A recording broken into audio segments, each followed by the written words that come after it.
భారతదేశపు ఆధ్యాత్మిక వైభవాన్ని పంచిపెట్టవలసిన అవసరం ఎంతో ఉంది. ఉదయం 7 గంటలకు లేస్తే రాత్రింటికి 11 గంటలకు చేరితే మనము మన గొడవ, మన బిజినెస్, మన వ్యాపారం, మన జేబు నిండటం. కానీ ఏదో సినిమాలో డైలాగ్ చెప్పినట్టు అంతకు మించి ఇంకేదో ఉంది. ఏమిటంటే ఈ దేశపు పూర్వ వైభవాన్ని, ఈ దేశపు ఆధ్యాత్మిక సంపదని, ఈ దేశపు జ్ఞాన సంపదని తర్వాత వాళ్ళకి పంచిపెట్టే బాధ్యత ప్రతి తల్లి మీద, ప్రతి తండ్రి మీద ఉందనే విషయం గుర్తు చేయడానికే ఈ భక్తి టీవీ వాళ్ళు హృదయపూర్వకంగా గీతలో ఒక అత్యద్భుతమైన శ్లోకం చెప్తాడు. యద్యదాచరతి శ్రేష్ఠః తత్తదేవేతరో జనః సయత్ ప్రమాణం కురుతే లోకస్తదనువర్తతే.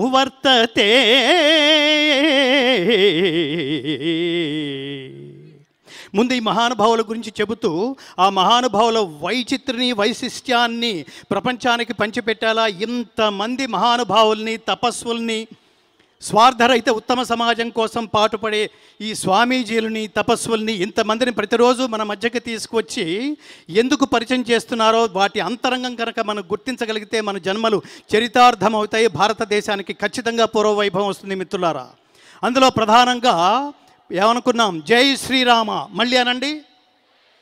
ఎందుకు అనాలి, ఎందుకు గుర్తుపెట్టుకోవాలి అంటే నిజానికి అవసరం లేకపోతే మన పక్కింటి వాడి పేరు కూడా మనం గుర్తుపెట్టుకునే అవకాశం లేదు. పక్కింట్లో ఎవడుంటున్నాడో కూడా తెలుసుకునే ప్రయత్నం చెయ్యము. కానీ ఇప్పుడు లేని, మన మధ్యలో లేని, యుగాల క్రితం త్రేతాయుగంలో రాముడితో మనకేమి అవసరమని ఇప్పటికీ జై శ్రీరామ అని మనం తలుచుకుంటున్నాం. ఇది మన బిడ్డలకి చెప్పి తీరవలసిందే మిత్రులారా. ఎందుకు నాన్న జై శ్రీరామ్ అంటున్నాం? ఆయన ఇప్పుడు లేడు కదా, ఆయన సాధించింది ఏమిటి, ఆయన ప్రపంచానికి చెప్పింది ఏమిటి అని అడిగితే మనం చెప్పవలసింది ఏమిటో తెలుసా మిత్రులారా? జీవితం అంటే సుఖంగా బతకడం కాదు, జీవితం అంటే కంఫర్టబుల్గా బతకడం కాదు, జీవితం అంటే లగ్జరీగా బతకడం కాదు, జీవితం అంటే డబ్బు కోసమే బతకడం కాదు, జీవితంలో ఉన్న కాలంలో విలాసవంతంగా బతకడం కాదు. జీవితం అంటే ధర్మంగా బతకటం అని కుటుంబ సమేతంగా తను ఆచరించి ప్రపంచానికి చూపించి ఇదిరా భారతదేశంలో పుట్టిన ఆ మహాత్ముడు, ఆ మహానుభావుడు, ఆ దైవము అని ప్రపంచానికి చాటి చెప్పిన నేపథ్యంలో ఇప్పటికీ చిరంజీవే, ఎప్పటికీ చిరంజీవే. అందుకనే జై శ్రీరామ్ అని తీరాలి.